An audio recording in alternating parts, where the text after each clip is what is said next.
நண்பர்களே வணக்கம். நான் தான் உங்கள் வீரமணி நண்பர்களே. இப்போ பாருங்கள், இன்றைக்கி விஷயம் நடந்தது என்னடா, வீட்டில் மதியம் சிக்கன் பிரியாணி 3 பீஸு 3 பிரியாணி வாங்கிட்டு வந்தேன் நண்பர்களே.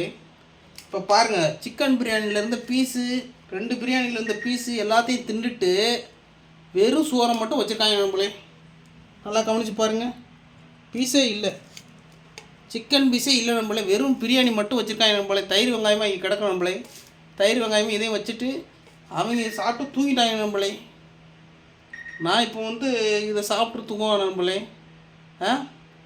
நீங்களே பாருங்கள் நண்பர்களே, எனக்கு வீட்டில் ரொம்ப மரியாதை தெரிஞ்சுக்கிட்டே போகுது நண்பர்களே. நான் என்ன சொல்கிறதுன்னு தெரில. எனக்கு வீட்டில் அடித்து துவைக்க போகிறேன் நண்பர்களே. டென்ஷனாக வேறு ஆகுது. இதை சாப்பிட எனக்கு உச்சக்கட்ட டென்ஷன் ஆகுது நண்பர்களே. இந்த சோறே எனக்கு தேவையில்லைங்கிற மாதிரி ஆயிடுது நண்பர்களே. இந்த பாருங்கள், இதெல்லாம் ஒரு சோறுன்னு கொட்டி கொடுத்துட்டாங்க.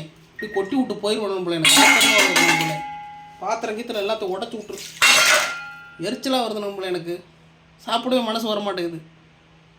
கொட்டி விட்டு போகிறேன் நண்பர்களே. நான் வெளியில் போய் தூக்கிறேன் நண்பர்களே. 2 நாள் கழித்து வந்துக்கிறேன் நண்பர்களே. சண்டை தான் நண்பர்களே. இன்றைக்கி பிரச்சனை பெருசாகிடும் நண்பர்களே. ரெண்டு நண்பர்களே, ரொம்ப வருத்தமாக தான் இருக்குது. டெய்லி ஏதாச்சும் பிரச்சனை பண்ண வேண்டியதாக இருக்குது நண்பர்களே.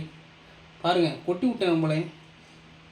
அவர் அள்ளிட்டு கூட்டிகிட்டு தெரிவிட்டு நண்பர்களே. எனக்கு அதான் நான் இது ஆத்திரம் அப்போ தான் அடங்கணும் நண்பர்களே. எனக்கு ரொம்ப கோபமாக வருது நண்பர்களே. எனக்கு ரொம்ப பயங்கரமாக கோபமாக வருது நண்பர்களே.